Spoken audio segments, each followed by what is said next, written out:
अस्सलाम वालेकुम dear class. आज हम लोग स्टार्ट करने वाले हैं chapter 2 solving a biological problem का lecture 4 data organisation and data analysis. आपने इस चैप्टर के अंदर बायोलॉजिकल मेथड पढ़ा और उसके अंदर हमने देखा है कि जब आप एक्सपेरिमेंट परफॉर्म करते हैं उसके बाद जो भी डेटा कलेक्ट होता है उसको एनालाइज करना होता है ताकि हम उसमें से कंक्लूजन जो है वो निकाल सकें। और उसके अलावा जब ऑब्जर्वेशंस बनाई जाती हैं तो उस दौरान भी जो ऑब्जर्वेशंस हम लोग कलेक्ट करते हैं उनको भी अरेंज किया जाता है ताकि हम उनसे कोई ना कोई हाइपोथेसिस बना सकें। तो इट्स मीन के डेटा ऑर्गेनाइजेशन और डेटा एनालिसिस जो है ये एक बहुत ही इम्पॉर्टेंट पहलू है बायोलॉजिकल मेथड का। तो आज हमने इसी के बारे में थोड़ा डिटेल में डिस्कस करना है। So first of all, what is a data? Data is a single piece of information collected such as names, dates or values made from observations and experiment is called data। ठीक है, यहाँ पर वो कह रहे हैं बहुत ही आसान लफ्ज़ों में कि ऑब्जर्वेशंस और एक्सपेरिमेंट से हमें जो भी इंफॉर्मेशन कलेक्ट होती है, चाहे वो किसी भी का नाम हो, कोई डेट हो, कोई भी वैल्यू, कुछ भी हो, वो चीज़ क्या कहलाती है? डेटा कहलाती है। अब डेटा कलेक्ट किया क्यों जाता है? Data help the scientists to make hypotheses from observations and to conclude result from experiments। Data साइंसदानों की मदद करता है हाइपोथेसिस बनाने में, किससे? ऑब्जर्वेशन से। और एक्सपेरिमेंट से जो डेटा हम बनाते हैं उससे हमें रिजल्ट निकालने में आसानी रहती है। ठीक है, तो आज का हमारा टॉपिक है डेटा ऑर्गेनाइजेशन। हम उसी की तरफ चलते हैं। Data organisation, scientists organize the collected data in the form of graphs, tables, flow charts, maps and diagrams। Scientist जो हैं वो अपने कलेक्टेड डेटा को मुख्तलिफ फॉर्म्स में ऑर्गेनाइज करते हैं, मतलब उसको तरतीब देते हैं। वो ग्राफ हो सकता है, टेबल हो सकता है, फ्लो चार्ट्स, मैप या फिर डायग्राम। बायोलॉजी में आपको पता है कि डायग्राम्स की तो बहुत ज़्यादा वैल्यू है। उसके अलावा आपने देखा होगा कि जिस तरह से फोटोसिंथेसिस में हम फैक्टर्स को डिस्कस करते हैं या एंजाइम्स में फैक्टर्स को डिस्कस करते हैं तो वहाँ पर ग्राफ की फॉर्म में हम शो कर रहे होते हैं कि टेम्परेचर कहाँ बढ़ रहा है, क्या कम हो रहा है। तो ये सारी चीज़ें डेटा को ऑर्गेनाइज करने के लिए हैं। अब डेटा ऑर्गेनाइज हो गया, अब बारी आती है डेटा के एनालिसिस की। So the collected data is analyse by statistical methods like ratios and proportion. अब वो कहते हैं कि जो डेटा कलेक्ट हो चुका है अब बारी आती है उसको एनालाइज करने की। किसके जरिए एनालाइज किया जाता है? Statistical methods. स्टैटिस्टिकल स्टैट्स जो है वो मैथ की ही एक ब्रांच है। इसके भी कुछ मेथड जो हैं वो डेटा को एनालाइज करने में इस्तेमाल किए जाते हैं, जैसे कि रेशियो एंड प्रोपोर्शन। और रेशियो प्रोपोर्शन आप लोगों ने पढ़ भी चुके होंगे छोटी क्लासेस में, आपने मैथ्स में ये टॉपिक पढ़ा होगा। आज हम इसको फिर डिस्कस कर लेते हैं। तो पहले तो रेशियो होती क्या है? A ratio is a relationship with respect to relative size between two quantities of the same kind.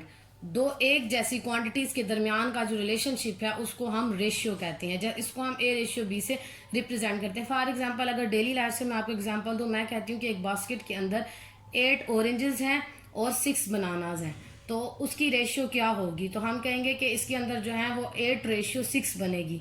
ठीक है, इसको हम इस तरह से ऑर्गेनाइज करेंगे और फिर इसको बाद में डिवाइड करके हम इसकी रेशियो निकालेंगे। और अगर बायोलॉजी में देखें, हमने एक्सपेरिमेंट पीछे एक पढ़ा है जिसके अंदर हमने ये पढ़ा था कि 100 मलेरियल पेशेंट को और 100 हेल्थी पर्सन को क्या किया गया था? उनके ब्लड को एग्जामिन किया गया था। तो यहाँ पर हम इन दोनों की अगर रेशियो लें तो ये 1:1 आती है। मीन्स कि ये डिवीजन का प्रोसेस है। इसमें हम दो एक सी जो क्वांटिटीज है, या तो दोनों तरफ एक से नंबर होंगे या रुपीज हो सकता है, कोई भी इस तरह की क्वांटिटी हो सकती है। तो ये था रेशियो। अब बात आती है प्रोपोर्शनल की। Proportion means to join two equal ratios. अब प्रोपोर्शन में हम दो रेशियोज को एक साथ ले लेते हैं, या हम ये भी कह सकते हैं कि रेशियो में हमने एक डेटा लिया है और इसके अंदर हम दो डेटा को एक दूसरे के साथ कंपैरिजन या इक्वालिटी के लिए जो है ना इस्तेमाल करते हैं। अब प्रोपोर्शनैलिटी में क्या होता है? A/B, proportion C/D। अब प्रोपोर्शनैलिटी का साइन जो है ये इन दोनों की इक्वालिटी को जाहिर कर रहा है। इसके अंदर हम इस तरह का फार्मूले हम तब फाइंड करते हैं जब हमारे पास 3 वैल्यूज दी गई होती है और एक वैल्यू हमने फाइंड करनी होती है। जैसा कि एग्जांपल में दिया हुआ है, वो कहते हैं कि if a biologist want to know how many sparrows would be infected with malaria if he allows Culex mosquito to bite 50 sparrow. वो कहते हैं कि अगर साइंटिस्ट जो है वो क्यूलेक्स मॉस्किटो को बाइट करने देते हैं 50 स्पैरोज को, तो उनमें से कितनी स्पैरोज को जो है ना मलेरिया होने के चांसेस हैं।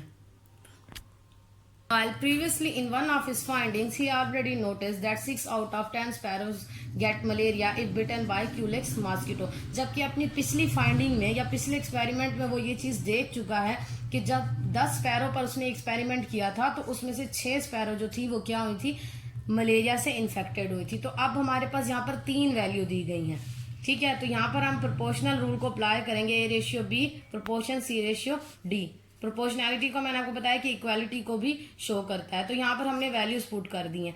हमने पहले में क्या कहा कि 50 स्पैरोज है, अब उसमें से कितनी इन्फेक्टेड होंगी, मीन्स ए हमने फाइंड करना है। और यहाँ पर क्या है, 10 स्पैरोज थी और उनमें से 6 इन्फेक्टेड थी। इसको हमने अरेंज कर लिया। मैंने आपको जैसे पहले भी कहा है कि रेशियो की जो 2 वैल्यूज होंगी वो एक दूसरे के साथ क्या होंगी, डिवाइड होंगी। अब यहाँ पर हमने क्रॉस मल्टीप्लिकेशन कर ली, जिसकी वजह से ए 10 के साथ मल्टीप्लाई हो रहा है और 56 के साथ। यहाँ पर 56 के साथ मल्टीप्लाई होकर 300 बन गया है और ए इंटू 10 है। उसके बाद जब यही 10 इधर इसके दूसरी साइड पर जाता है, आपको पता है कि इक्वालिटी में ऐसा ही होता है कि इक्वल की साइड पर अगर कोई दूसरी वैल्यू जाती है, अगर वो मल्टीप्लाई में है तो दूसरी साइड पर जाकर वो डिवीजन में चेंज हो जाएगी। तो यहाँ हमने इसको उस पर डिवाइड किया, 0 0 के साथ कैंसिल हो गया। तो इट्स मीन हमारे पास जो आंसर आया ए की वैल्यू 30 आ गई। इट्स मीन के 50 स्पैरोज में से 30 स्पैरोज जो हैं वो इन्फेक्टेड होंगे। तो इस तरह के फार्मूलाज और इस तरह के मेथड से जो है ना साइंटिस्ट अपने एक्सपेरिमेंट के डेटा को एनालाइज करके और उससे आंसर जो है वो कंक्लूड करते हैं।